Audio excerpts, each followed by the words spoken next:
जय माँ काली। तो आज हम बात करेंगे ऊर्जा के विषय में कि ऊर्जा क्या होती है, क्यों बढ़ाई जाती है। लेकिन वीडियो देखने से पहले हमारे चैनल को सब्सक्राइब कर लीजिए, क्योंकि हमारे चैनल पर आपको अध्यात्म से जुड़ी कई जानकारियाँ मिलेंगी जो आपको आपकी ईष्ट की कृपा प्राप्त करने में सहायता करेगी। और बेल आइकन को प्रेस करके ऑल पर ज़रूर क्लिक करें, क्योंकि तभी आपको हमारे हर नए वीडियो की नोटिफिकेशन प्राप्त होगी। तो चलिए वीडियो को शुरू करते हैं। तो आप सबने अक्सर कई व्यक्तियों को ये कहते सुना होगा कि ज़्यादा से ज़्यादा पूजा पाठ करो, ऊर्जा बढ़ाओ, ऊर्जा को चोरी होने से बचाओ, इस प्रकार से ऊर्जा बढ़ती है, ये कर लो तो आपकी ऊर्जा बढ़ेगी, मंत्र जाप करने से ऊर्जा बढ़ती है। लेकिन क्या आपने कभी गहराई से इस बात को सोचा है कि वास्तव में ऊर्जा का मतलब होता क्या है? ऊर्जा होती क्या है? इससे कैसे कोई चोरी कर लेता है और इसे बढ़ाने का सही तरीका क्या है? इधर उधर से सुनकर कहीं ना कहीं ऊर्जा बढ़ाना तो सभी चाहते हैं, लेकिन ऊर्जा बढ़ाने से होगा क्या? कहाँ इस्तेमाल करोगे और कैसे इस्तेमाल करोगे? इसीलिए ऊर्जा को बढ़ाने से कहीं ज़्यादा ज़रूरी है कि ऊर्जा के बारे में पता होना। क्योंकि अगर आप सचमुच अपनी आध्यात्मिक यात्रा में आगे बढ़ना चाहते हैं या अपनी भक्ति पूजा पाठ को सही तरीके से करना चाहते हैं, तो केवल इधर उधर से सुनी सुनाई बातों के आधार पर अपने आध्यात्मिक सफ़र को तय करके और उस पर चलना तो थोड़ा मुश्किल हो सकता है। क्योंकि जब तक आप किसी भी आध्यात्मिक विषय का बेसिक यानी कि उसका मूल नहीं समझेंगे, तब तक सही दिशा में आगे बढ़ पाना कठिन हो सकता है। आपको आध्यात्मिक सफ़र में सफलता तभी मिलेगी जब आप हर पहलू को गहराई से समझकर उसका अभ्यास करोगे। जैसे स्कूल में बच्चों को शुरुआत में एबीसी के बारे में बताया जाता है, क्या होती है, किस तरह से उसको लिखा जाता है, तभी जाकर एक बच्चा लिखने या पढ़ने योग्य बनता है। तो ऊर्जा को समझने का एक आसान तरीका ये है कि आप इसे एक ह्यूमन पजल के रूप में समझ सकते हैं। ह्यूमन पजल यानी कि किसी व्यक्ति की जो तस्वीर होती है वो छोटे छोटे टुकड़ों में होती है और उसको जोड़कर एक तस्वीर बनानी होती है। उसी प्रकार जब आप अपनी ईष्ट की साधना शुरू करते हैं तो आपके ईष्ट आपको एक पजल के छोटे छोटे टुकड़े देना शुरू करते हैं।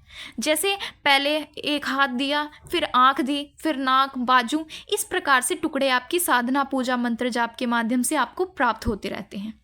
हर बार जब आप ध्यान लगाते हैं या अपने ईष्ट का आह्वान करते हैं तो आपको हर बार एक नए टुकड़े को पाने का अवसर मिलता है।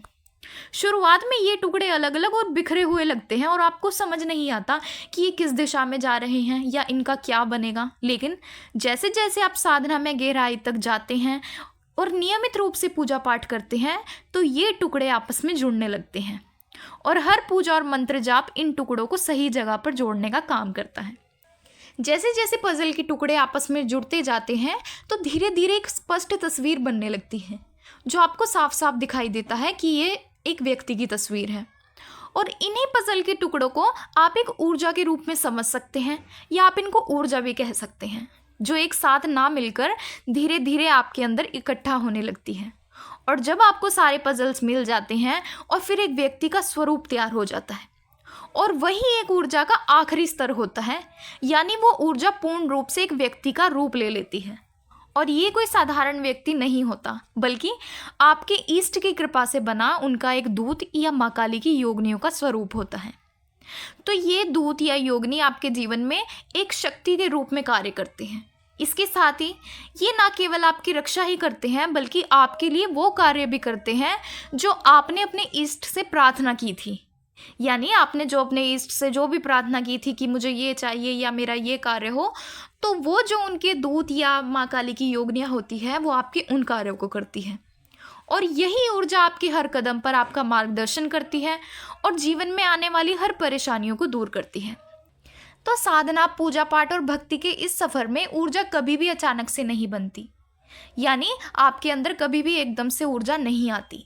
धीरे धीरे और लगातार साधना करने से और अपने ईष्ट के प्रति विश्वास बनाने से ही ये ऊर्जा आपके अंदर विकसित होती है। इसीलिए आपके लिए ये ज़रूरी है कि आप अपने अंदर धैर्य रखें और अपने ईष्ट पर पूर्ण विश्वास बनाए रखें।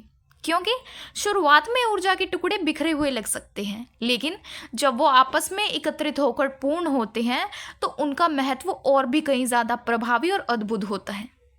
और जब ये पजल के रूप में ऊर्जा पूरी होती है तो आप महसूस करेंगे कि आपके ईष्ट ने आपको एक ऐसी शक्ति दी है जो आपके जीवन को नई दिशा देती है। और ये शक्ति आपको आत्मविश्वास, सुरक्षा और स्थिरता प्रदान करती है। इसीलिए साधना, पूजा और भक्ति को अपने जीवन का हिस्सा बनाएं और समझें कि आपके इष्ट धीरे धीरे आपको ये दिव्य पजल पूरी करने में मदद कर रहे हैं। एक दिन जब ये पजल पूरी होगी तो आप अपने इष्ट के दूत या योगिनियों का साक्षात्कार करेंगे, यानी वो आपके सामने होंगे जो आपके जीवन को पूर्ण और सुरक्षित बनाएंगे। तो इस तरह से ऊर्जा वास्तव में वो शक्ति है जो आपकी पूजा, भक्ति और साधना के जरिए धीरे धीरे बनती है। जब आप अपने इष्ट देव को याद करते हैं, उनका मंत्र जाप करते हैं या ध्यान लगाते हैं, तो ये ऊर्जा आपके अंदर इकट्ठा होने लगती है। और ये कोई जादू नहीं होता, बल्कि ये आपकी मेहनत और श्रद्धा का ही फल होता है। जैसे जैसे आप नियमित पूजा पाठ करते हैं तो ये ऊर्जा एक मजबूत रूप ले लेती है और आखिर में ये ऊर्जा आपके इष्ट के दूत या योगिनियों का स्वरूप धारण कर लेती है। यही दूत और योगिनी आपकी रक्षा करते हैं और आपके रास्ते की हर रुकावटों को हटाते हैं और आपके हर काम में आपकी मदद करते हैं। ये आपके ईष्ट की ओर से आपके लिए भेजी गई शक्तियाँ होती हैं जो आपकी भक्ति और साधना के कारण ही जागृत होती है। इसीलिए आपको ये समझना ज़रूरी है कि ऊर्जा कोई बाहरी चीज़ नहीं होती, बल्कि ये आपकी आस्था और मेहनत का ही परिणाम है। इसे बढ़ाने के लिए आपको बस अपने ईष्ट के प्रति सच्चे मन से समर्पित रहना है। अगर आप लगातार पूजा और साधना करते रहेंगे तो ये ऊर्जा आपके जीवन में चमत्कारिक बदलाव लाएंगी और यही ऊर्जा आपके दुखों को दूर करती है और आपकी रक्षा करती है। इसीलिए अपने ईष्ट पर विश्वास रखें, साधना करें और इस ऊर्जा को महसूस करें। ये आपकी ताकत है जो आपके जीवन को बेहतर बनाने में हमेशा आपका साथ होगी। तो आशा है आप ऊर्जा के वास्तविक अर्थ को बहुत अच्छे से समझ पाए होंगे।